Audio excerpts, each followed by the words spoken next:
Hello दोस्तों। स्वागत है आप सभी का Cosmo academy the path of success में। मैं पूजा एक बार फिर से आपके लिए क्लास लेकर आई हूँ जिसमें हम आज अनुसूचियाँ देखेंगे। उससे पहले एक कल की क्लास का क्विक सा रिकेप करेंगे। कल हमने क्या देखा था उसके बारे में मैं आपको पहले एक थोड़ा सा बता देती हूँ। कल मैंने आपको प्रस्तावना के बारे में बताया था कि हमारे संविधान में जो प्रस्तावना जोड़ी गई है उसमें क्या क्या शामिल किया गया है। जो हमारे संविधान बनाने वाले व्यक्ति थे उन्होंने प्रस्तावना में शुरू से हम भारत के लोग, ये चीज हमने अमेरिका से उधार ली है। हम भारत के लोग भारत को संपूर्ण प्रभुत्व संपन्न देश बनाने के लिए, भारत को एक संपूर्ण प्रभुत्व संपन्न देश बनाने के लिए इसमें 5 तरीके की बात करी गई है। संपूर्ण प्रभुत्व देश, पंथ निरपेक्ष, समाजवाद, लोकतांत्रिक, गणराज्य बनाने के लिए 5 पॉइंट आ गए। संपूर्ण प्रभुत्व संपन्न, लोकतांत्रिक, गणराज्य, पंथ निरपेक्ष और समाजवाद। राष्ट्र बनाने के लिए इसमें 3 तरीके की न्याय की बात करी गई है, जिसमें पहला आता है आर्थिक, दूसरा सामाजिक और तीसरा राजनीतिक। इन तीन न्याय की बात प्रस्तावना में करी गई है। उसमें समता, 2 प्रकार की समता जिसमें प्रतिष्ठा और अवसर की समानता की बात करी गई है। और हमें 5 तरीके की स्वतंत्रता प्रदान करी गई है, जिसमें हम विचार, अभिव्यक्ति, विश्वास, धर्म और उपासना की बात करते हैं। 5 तरीके की स्वतंत्रता की बात करी गई है। बंधुता, जिसमें व्यक्ति की गरिमा और राष्ट्र की एकता व अखंडता बनी रहे। यह सारी बातें हमने प्रस्तावना में शामिल करी थी। चलिए, प्रस्तावना हमने जो 26 नवंबर 1949 को एक्सेप्ट किया था, संविधान में इसे अपनाया गया था। आज का हमारा नया टॉपिक है अनुसूचियां। इससे पहले मैं आपको थोड़ा कुछ बताती हूँ कि हमने जो हमारा संविधान, मूल रूप से जो संविधान लिखा गया था उसमें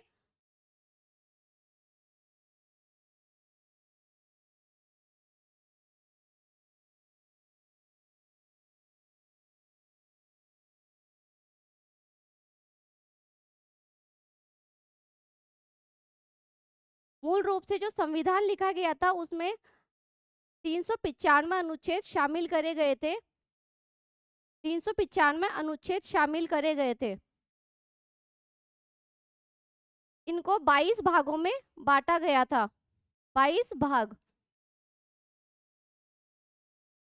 मूल संविधान में 8 अनुसूचियां शामिल करी गई थी।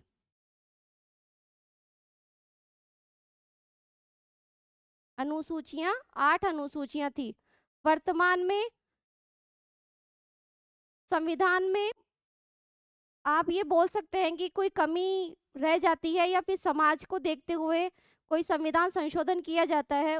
संविधान संशोधन के द्वारा कोई अधिनियम पारित किया जाता है, उसे संविधान में जोड़ा जाता है। तो आज वर्तमान में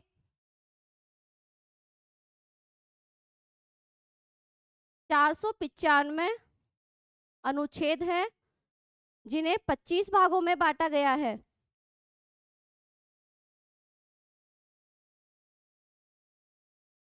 जिन्हें 25 भागों में बांटा गया है और 12 अनुसूचियां, मूल रूप से 8 अनुसूचियां थी और अभी 12 अनुसूचियां, 4 अनुसूचियां और जोड़ी गई है। तो आज हम अनुसूचियों के बारे में पढ़ेंगे कि कौन सी अनुसूची में क्या लिखा गया है। अनुसूची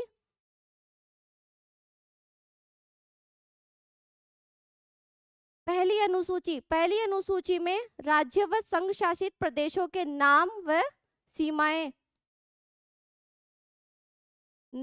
सीमाएं बताई गई है।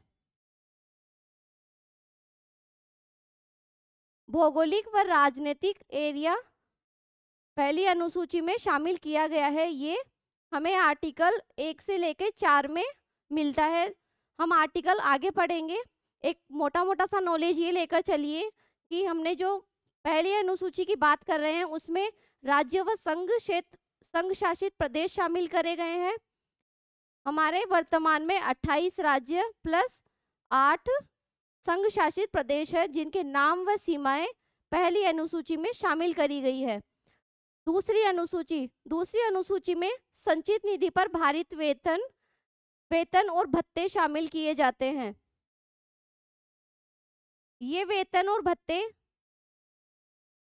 संसद इन पर किसी भी तरह की बातचीत सदन में नहीं करती है। ये चाहे कैसा भी आप ये कह सकते हैं कि कैसा भी समय रहे तो इन लोगों के वेतन और भत्ते टाइम पर इन लोगों को मिलते रहते हैं।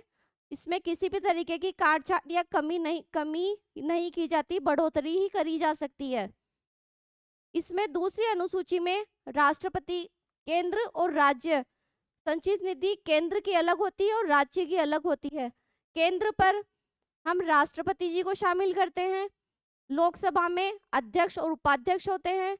राज्यसभा में सभापति और उपसभापति। एससी के सर्वोच्च न्यायालय के न्यायाधीश का वेतन और केग जिसे हम नियंत्रक और महालेखा निदेशक कहते हैं उसका वेतन दूसरी अनुसूची में शामिल किया गया है। इसी तरह राज्य में राष्ट्रपति के बराबर राज्य में जिस तरह केंद्र में राष्ट्रपति को शक्तियां दी गई है उसी तरह राज्य में राज्यपाल के पास शक्तियां हैं।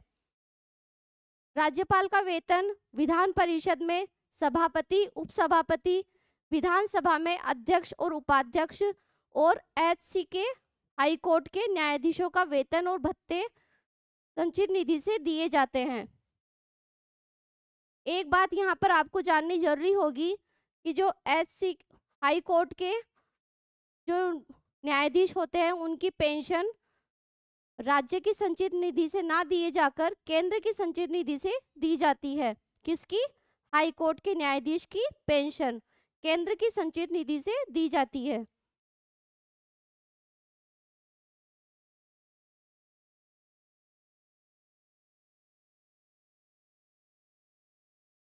अब आती है तीसरी अनुसूची जिसमें शपथ का प्रारूप दिया गया है कि किस केंद्र और राज्य स्तर पर किस शपथ का प्रारूप किस को क्या शपथ दिलाई जाएगी और केंद्र में कौन शामिल किए जाएंगे, राज्य में कौन शामिल किए जाएंगे। केंद्र में मेंबर ऑफ पार्लियामेंट, संसद के उम्मीदवार आते हैं, मेंबर ऑफ पार्लियामेंट आते हैं, मंत्री, इसमें राष्ट्रपति जी, मंत्री और प्रधानमंत्री, इसमें राष्ट्रपति की शपथ भी इसी में शामिल करी जाती है। और एससी के सुप्रीम कोर्ट के न्यायाधीशों की शपथ और केग जो अभी मैंने बताया महालेखा निदेशक उसकी शपथ भी एससी जिस तरह सुप्रीम कोर्ट के न्यायाधीशों की शपथ होती है उसी तरह केग की भी शपथ दिलाई जाती है। राज्य स्तर पर MLA, member of legislative assembly, member of legislature council का उम्मीदवार, एमएलए, एमएलसीज, मंत्री और मुख्यमंत्री इसमें शामिल किए जाते हैं। और हाई कोर्ट के जजों की शपथ तीसरी अनुसूची में शामिल करी गई है।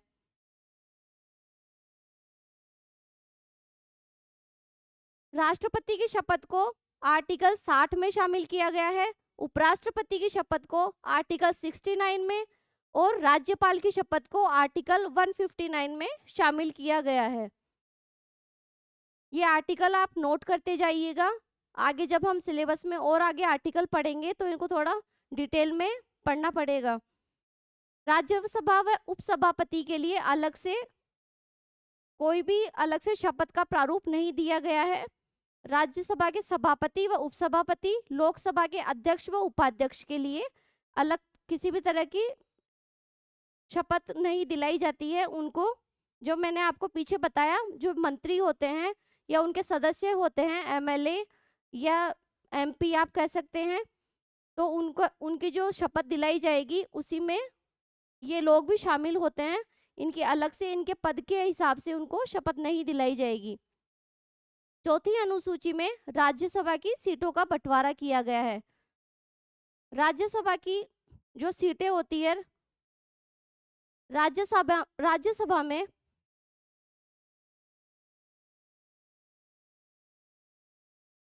250 सीटें आरक्षित करी गई है, लेकिन वर्तमान में 245 सीटों पर ही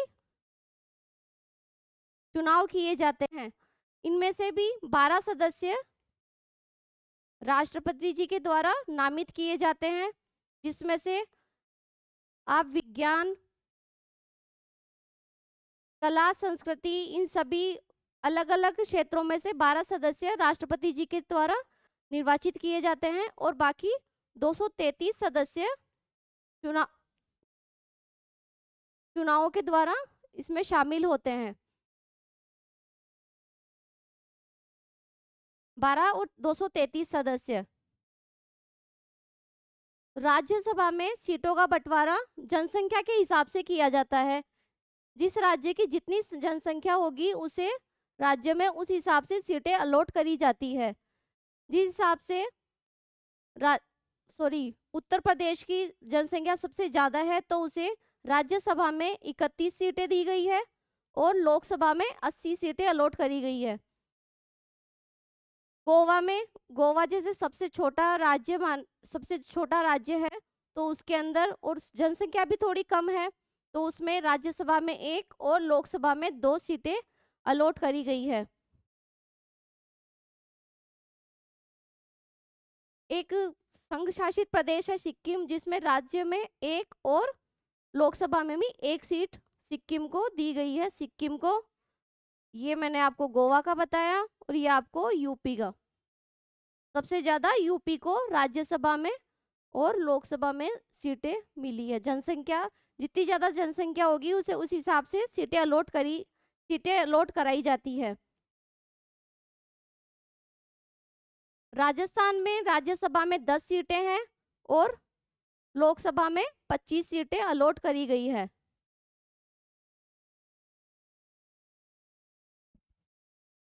इतना सा आपको ये नॉलेज होना चाहिए कि राजस्थान को कितनी सीटें अलॉट करी गई है राज्यसभा में और लोकसभा में।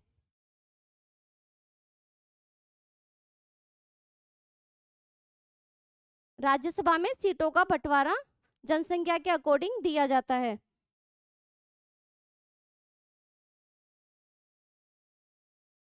अब आती है 5वीं अनुसूची। 5वीं अनुसूची जिसमें अनुसूचित व जनजातीय क्षेत्रों के प्रशासन व नियंत्रण की बात कही गई है। ये अनुसूचित व जनजातीय क्षेत्रों का प्रशासन गवर्नर के द्वारा किया जाता है और इसे आर्टिकल 244 1 में शामिल किया गया है। 244 1 में अनुसूचित व जनजातीय क्षेत्रों के प्रशासन व नियंत्रण से संबंधित प्रावधान बनाए जाएंगे। किसके द्वारा? गवर्नर के द्वारा। गवर्नर का काम सिर्फ प्रशासन और नियम कानून बनाना होता है। किसी भी क्षेत्र में वह किसी जाति या जनजाति को अनुसूचित घोषित नहीं कर सकता। ये काम सिर्फ राष्ट्रपति जी का होता है कि किस जाति को अनुसूचित जनजाति घोषित किया जाएगा। गवर्नर का कार्य होता है कि वह उस क्षेत्र में प्रशासन व नियंत्रण से संबंधित प्रावधान बना सके। अनुसूचित जनजातियां सबसे अधिक छत्तीसगढ़, झारखंड, राजस्थान, मध्य प्रदेश, इन राज्यों में पाई जाती है।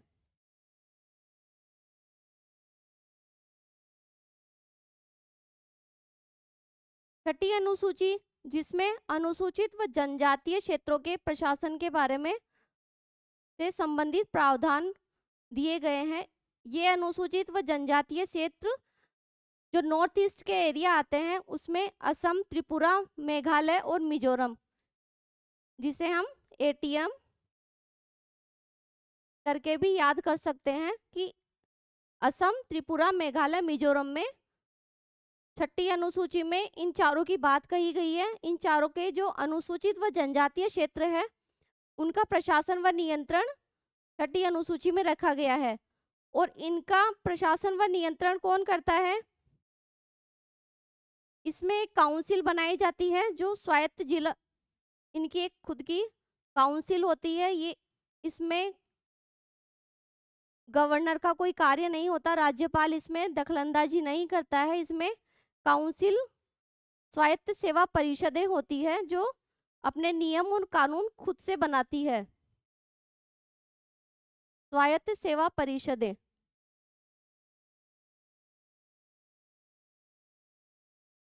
ये अपने भूमि, वन क्षेत्र, अपनी भाषाओं के लिए, अपनी शिक्षा की नीतियां स्वयं स्वायत्त सेवा परिषदों द्वारा बनाई जाती है। नियम कानून भी और प्रशासन का नियंत्रण भी स्वायत्त सेवा परिषदों द्वारा किया जाता है। इसमें गवर्नर या राज्यपाल का कोई कार्य नहीं होता है। इसे हम आर्टिकल 244(2) में पढ़ेंगे। अब आती है 7वीं अनुसूची, जिसमें केंद्र और राज्यों के विषयों का बंटवारा किया गया है। 3 तरह की सूचियां होती है, केंद्र सूची, राज्य सूची और समवर्ती सूची। केंद्र सूची के लिए कोई भी नियम या विषय, कोई भी विषय या कानून होते हैं उनके लिए संसद कानून बनाएगी। संघ सूची में संसद, राज्य सूची के लिए राज्य विधानमंडल,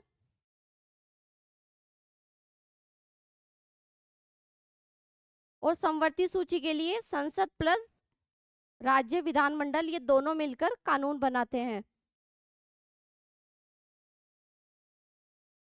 अगर समवर्ती सूची को लेकर किसी में, इन दोनों में राज्य या संघ में कोई विवाद होता है समवर्ती सूची के विषय को लेकर, तो संसद को ही मान्यता दी जाएगी, संसद के कानून को ही मान्यता दी जाती है। संघ सूची में आरंभ में 96 विषय शामिल करे गए थे, वर्तमान में 100 विषय इसमें बढ़ गए, 100 विषय कर दिए गए हैं, 4 विषय और जोड़े गए हैं। राज्य सूची में पहले 66 विषय थे और अब 61 विषय, 5 विषयों को हटा दिया गया है, जो मैं आगे आपको बताऊंगी कौन से विषय हटाए गए हैं। समवर्ती सूची जिसमें 47 विषय थे और अब 52 विषय हो गए हैं। 42वें संविधान संशोधन द्वारा, जिसे हम मिनी कॉन्स्टिट्यूशन कहते हैं, उसके द्वारा समवर्ती सूची में से 5 विषय हटाकर, राज्य सूची में से 5 विषय हटाकर समवर्ती सूची में शामिल करे गए हैं। वो 5 विषय हैं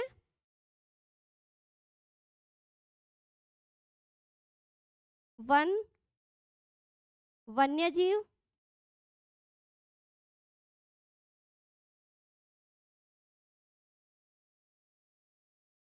शिक्षा,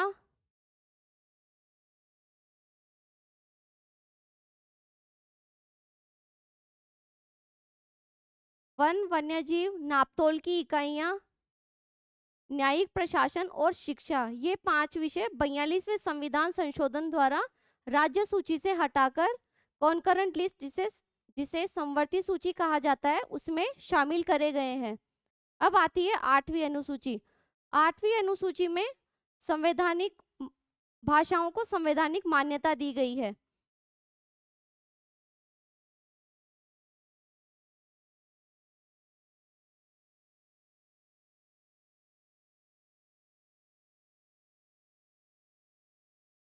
एक सेकंड रुकिए, इसमें आर्टिकल 246, आर्टिकल 246 में इसके बारे में बताया गया है, आर्टिकल 246 में।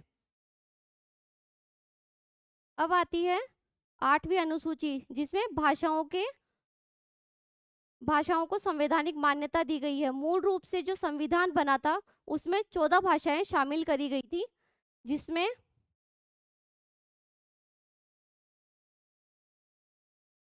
पहली थी असमिया, हिंदी, तमिल, तेलुगु, मलयालम,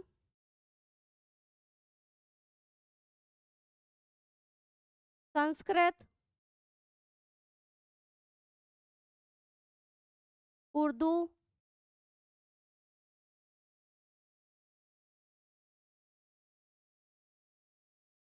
गुजराती, कश्मीरी, मराठी,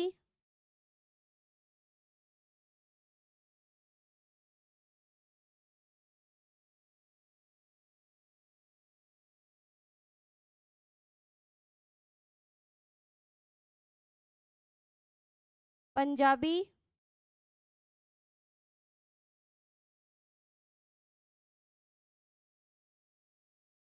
और 3 भाषाएं रह रही है। तो ये इस तरह से 14 भाषाएं शामिल करी गई थी मूल रूप से।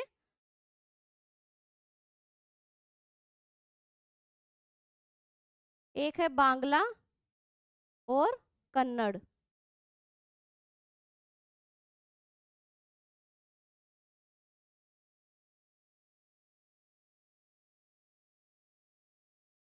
चौदह भाषाएं मूल रूप से संविधान में शामिल करी गई थी। बाद में इसमें 8 भाषाएं और जोड़ी गई और अब वर्तमान में 22 भाषाएं हो गई है। 15वीं भाषा जो सिंधी थी उसे 21वें संविधान संशोधन 1967 द्वारा जोड़ा गया। 16, 17 और 18 इन तीनों भाषाओं को, जिसमें कोंकणी, मणिपुरी और नेपाली शामिल करी गई है, 71वें संविधान संशोधन 1992 द्वारा जोड़ा गया। 92वें संविधान संशोधन के द्वारा बोडो, डोगरी, मैथिली और संथाली को अधिनियम के द्वारा 2003 में 92वें संविधान संशोधन के द्वारा जोड़ा गया था। हिंदी 8वीं अनुसूची में शामिल है। एक ध्यान रखने की बात यह है कि इंग्लिश को 8वीं या 8th शेड्यूल में शामिल नहीं किया गया है। जो हमारा पूरा कॉन्स्टिट्यूशन है वो इंग्लिश में बना हुआ है, फिर भी इंग्लिश को इस अनुसूची में शामिल नहीं किया गया है। इस अनुसूची या फिर लैंग्वेजेस के बारे में 344 और 351 आर्टिकल में बताया गया है। यह हम आगे इसको अच्छे से विस्तार से पढ़ेंगे।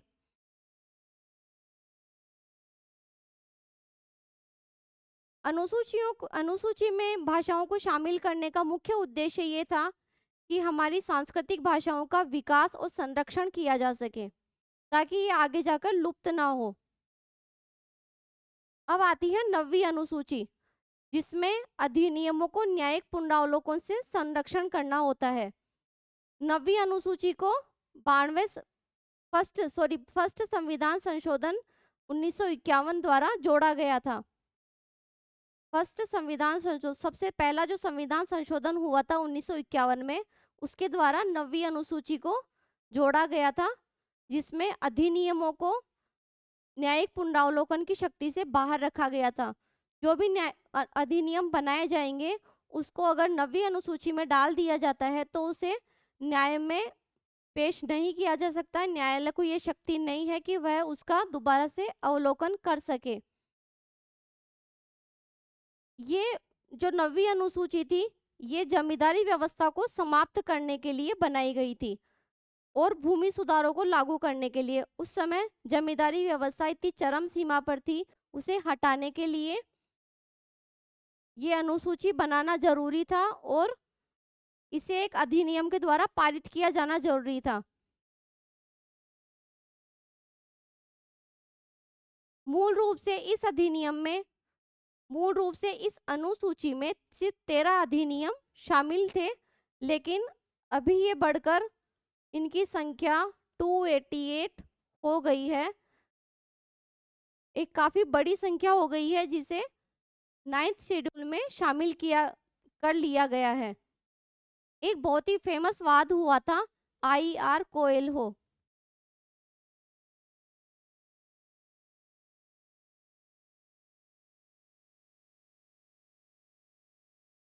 एक केस था IR कोएल्हो वर्सेस तमिलनाडु सरकार। तमिलनाडु तमिलनाडु राज्य।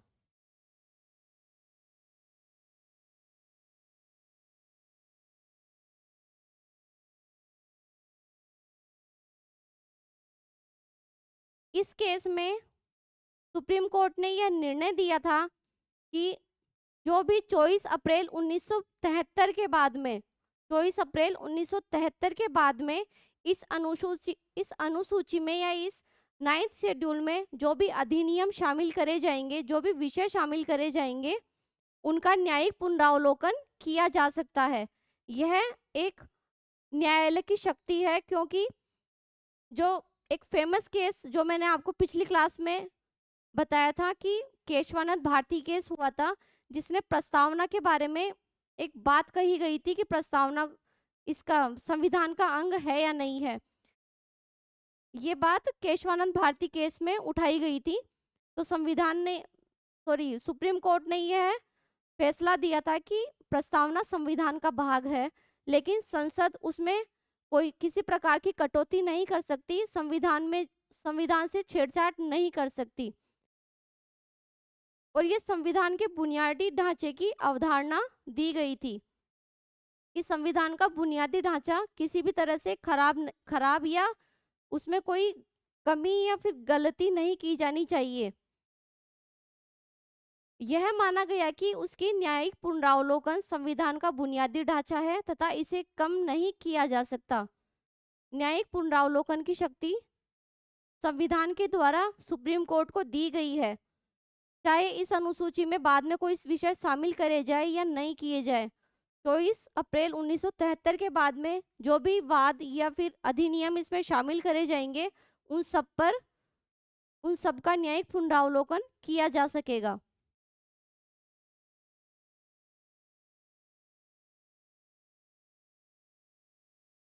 अब आती है 10th शेड्यूल, जिसमें दल बदल विरोधी प्रावधान शामिल किया गया है।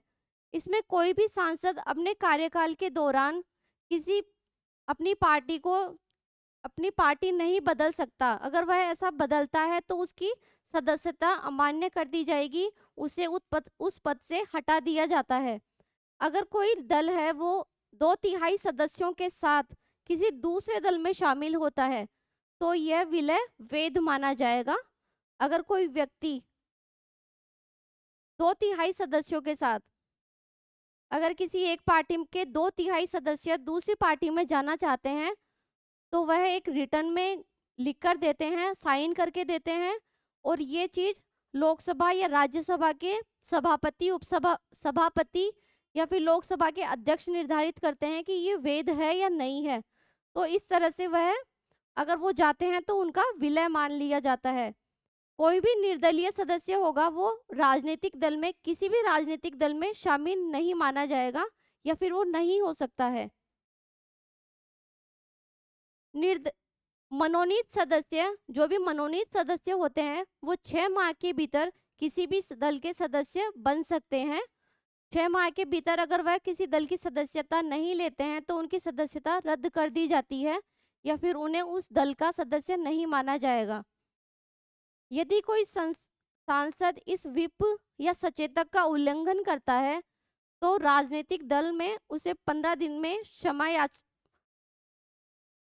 राजनीतिक दल 15 दिन में उसे क्षमा नहीं करता है तो इसे दल बदल माना जाएगा और उसके खिलाफ कार्रवाई करी जाती है।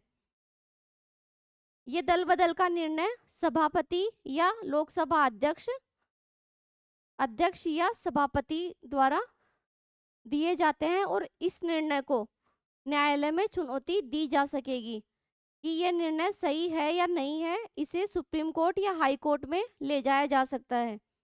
यह अनुसूची 52वें संविधान संशोधन द्वारा जोड़ी गई थी।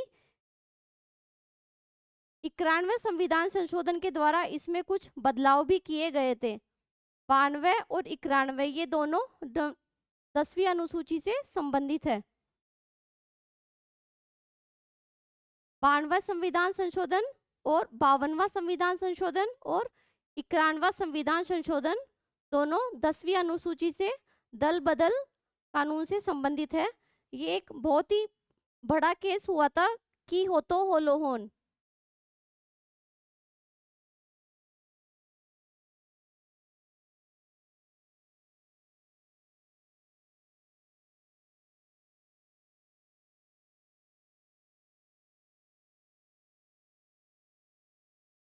होतो होलोहोन वाद 1992 में। इस केस के बाद में यह निर्णय दिया गया कि कोई भी सदस्य अपनी मनमर्जी से संसद की किसी भी राजनीतिक पार्टी में अपना स्थान बदल नहीं सकता, या फिर अगर वह बदलता है तो उसे पहले लिखित में बताना होगा कि 2/3 सदस्य अगर एक साथ बदलते हैं अपनी राजनीतिक पार्टी तो यह मान्य करी जाएगी। अदरवाइज अगर एक सदस्य इस व्हिप का उल्लंघन करता है तो उसे उसकी सीट से अमान्य घोषित कर दिया जाएगा, उसकी सीट से उसे बर्खास्त कर दिया जाता है।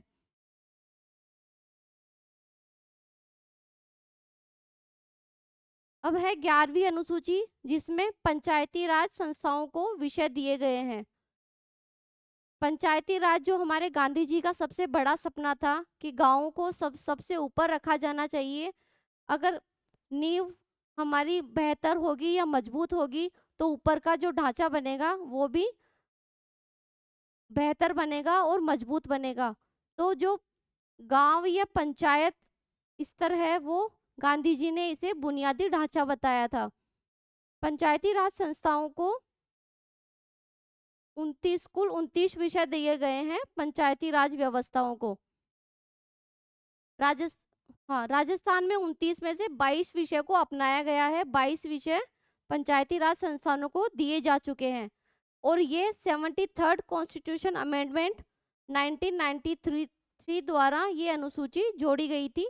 73वां संविधान संशोधन 1993 द्वारा, जिसमें पंचायती राज संस्थाओं को मान्यता दी गई। इसे हम 11वीं अनुसूची में रखा गया है। 12वीं अनुसूची में शहरी निकाय, नगर पालिकाएं, नगर निगम, ये सब 12वीं अनुसूची में शामिल करे गए हैं, जिसमें 18 विषय शामिल करे गए हैं। इसे 74th कॉन्स्टिट्यूशन अमेंडमेंट 1993 द्वारा जोड़ा गया है। 74वें संविधान संशोधन 1993 द्वारा इसे जोड़ा गया है।